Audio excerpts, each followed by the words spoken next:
what's going on here? Why is the US doing this? And why are chips so important in this situation? Uh, Dr. Powell. Me first. I was hoping Carl would be throwing the hard question to get the ball rolling, but I'll do my No, best. no, Look, yeah, go ahead.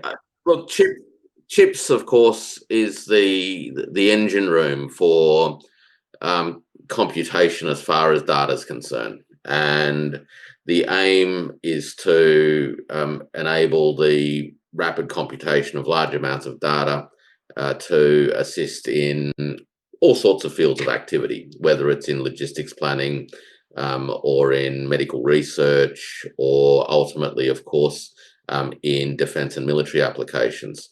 And there is a fear, if you will, that China will be able to match the United States' capabilities in these various areas and arguably steal a march. I think that's one part of it.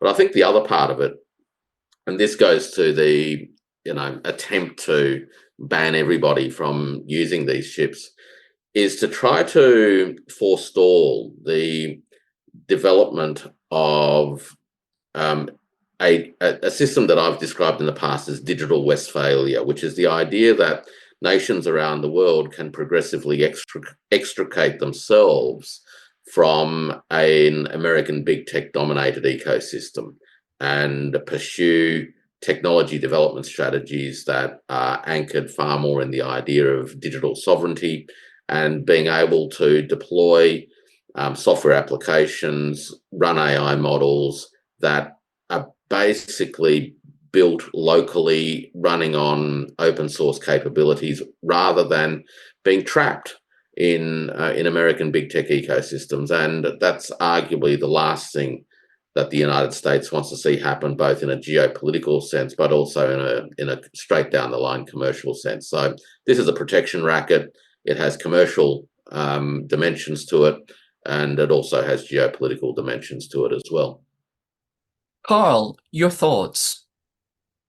Well, I think Professor Powell has hit nail on the head when he says it's a racket, because what's going on right now, if you follow the money, Donald Trump has just announced the $500 billion Stargate project.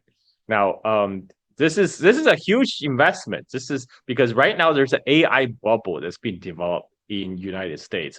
They're trying to get anybody and their mother to invest in AI in United States. This is why Trump went to the Gulf countries. The reason he was talking to the head of UAE, Qatar, Saudi Arabia is United States does not have the $500 billion to invest in the so-called Stargate project. He needs the Gulf Arab money, and he needs them to invest their trade surplus into this AI bubble. Now China present a clear and present danger to this AI bubble, because we saw what happened with DeepSeek. When the DeepSeek moment happened, $1 trillion was wiped out from the US stock market, because people are finally waking up to this. Why are we investing $500 billion in this boondoggle when they train DeepSeek for $5 million? And so they rightly saw China as a competitor in AI space, but they also saw that the threat of China in bringing down the price, like China do with everything. When China enters a field, the price come down. We saw that happen with first toys, shoes, and then electronics, and now that's going to move to EVs as well. But what the AI is, what they consider one of the last frontier where they think the US still have a slight edge, and they want to preserve that by, in the spirit of competition, by way of Tanya Hardin, they want to kneecap China's progress. So this does not threat their own their tech dominance, and also it does not blow up the incipient AI bubble that's building in the U.S. Stock market right now. Of course, there is an AI bubble, but also the US AI companies, AI tech companies have explicitly boosted the value of AI in terms of waging war against China. Now, we know that currently the US has an edge in compute, but it doesn't really have an edge in data or algorithms, which are all part of the three-legged stool that make up what AI is. So in that context, can you say a little bit about what it means for the US to have a kind of digital Wolfowitz doctrine, whereby they seek to dominate AI, not simply as a business, but also in terms of literally a military competition?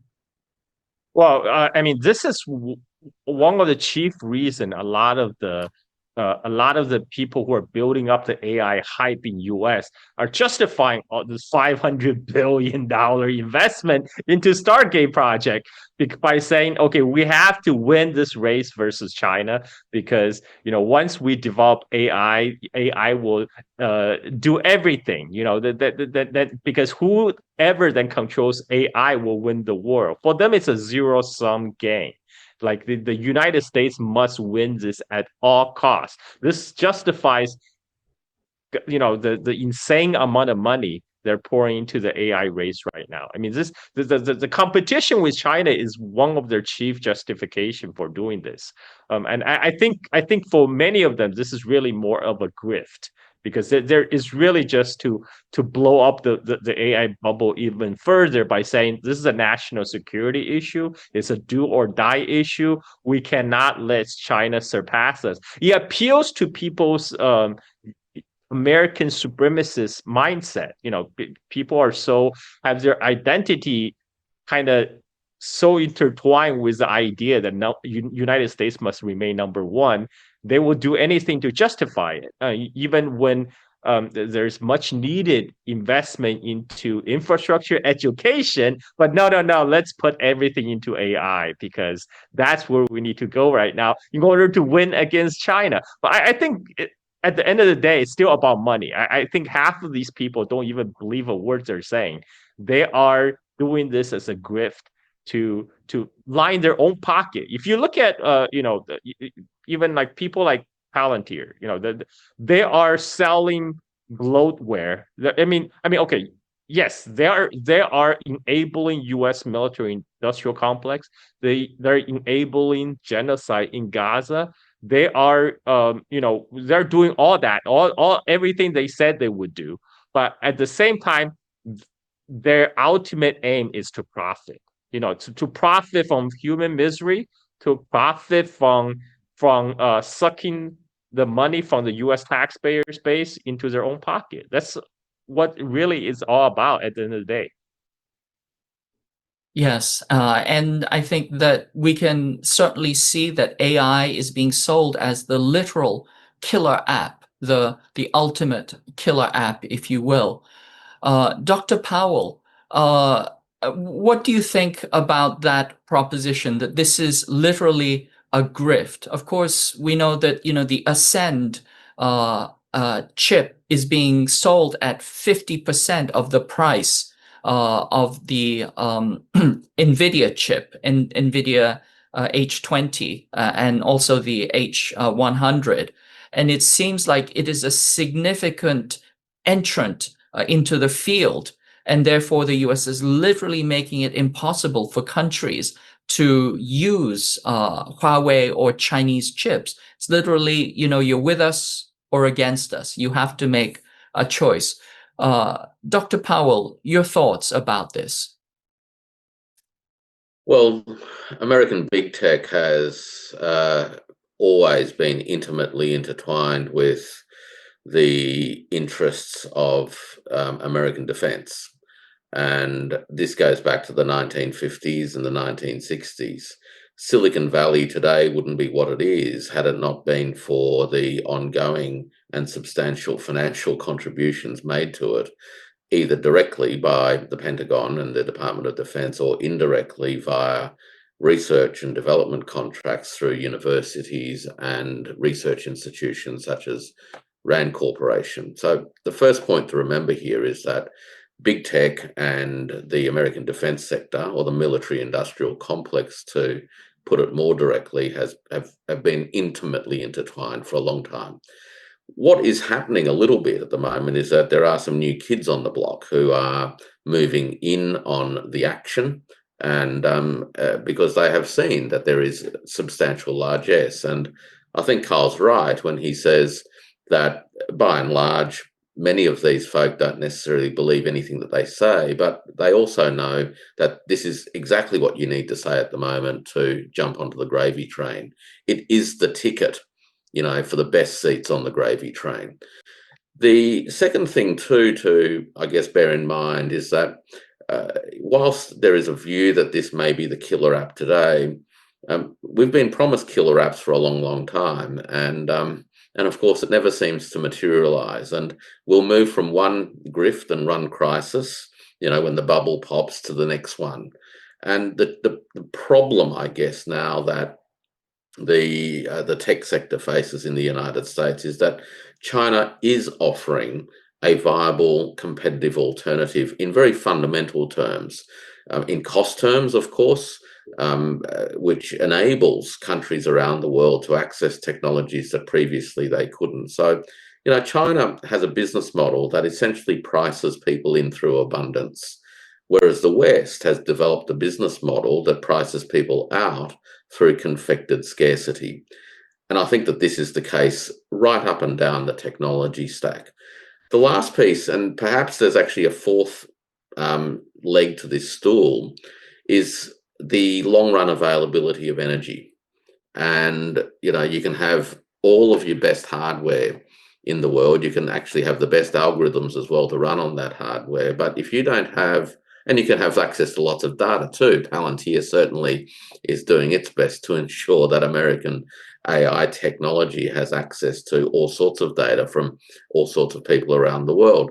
But you also need to have access to energy. And one of the challenges that North America in particular faces is the ability of the North American energy system, the electricity system in particular, to deliver the kind of energy requirements that the AI data centers are likely to require, and at the same time keep a lid on electricity inflation, right? So part of the problem as AI booms is that it's going to demand a lot of the available capacity, as well as put increasing pressure on the network. So the electricity distribution network and the substations that connect the network up were never designed to deal with these loads, and there will need to be massive investments in updating the electricity network to handle these loads. How that's going to get funded, particularly given that the vast majority of the electricity network in America is run by private corporations, well, it will get funded if the price is right, which means that prices for consumers and businesses are going to be affected because they're going to be facing competition for energy from data centers. So I think that these are some of the dimensions at play, and China literally represents a commercial threat amongst everything else. If you're a small business or a community organization in Africa, for sake of argument, and you had a choice between running DeepSeek on a local computer on the edge versus paying a lot of money to access a so-called open AI model, well, I know where they'd go. They'll start running local versions of DeepSeek on Huawei chips on local devices, literally down to the edge, meaning running them on computers sitting in an office somewhere, right, without big data centers. This is what China's enabling, and it's certainly not the business model that the American big tech sector wants to see on the scene. Yes, I think that it's already been observed that the cost of AI will eventually converge to the cost of energy itself. So I think that's very important. And even as the United States talks about reindustrializing its economy, it's clear that there are no policy measures that are put into place, certainly not for the reinforcement and the building up of its energy system. But I wanted to pivot back to science and technology in particular. Carl, it seems like the US wants to freeze China's technology in place. We can see that with the chip sanctions, with previously the diffusion rule, and now these attacks on Huawei's Ascend chips. But at the same time, it's also freezing US funding of science and technology. What's going on here? Can you tell us what that's about? Well, I like to say Donald Trump is my president for accelerationism because he's doing everything to make sure China will stay winning.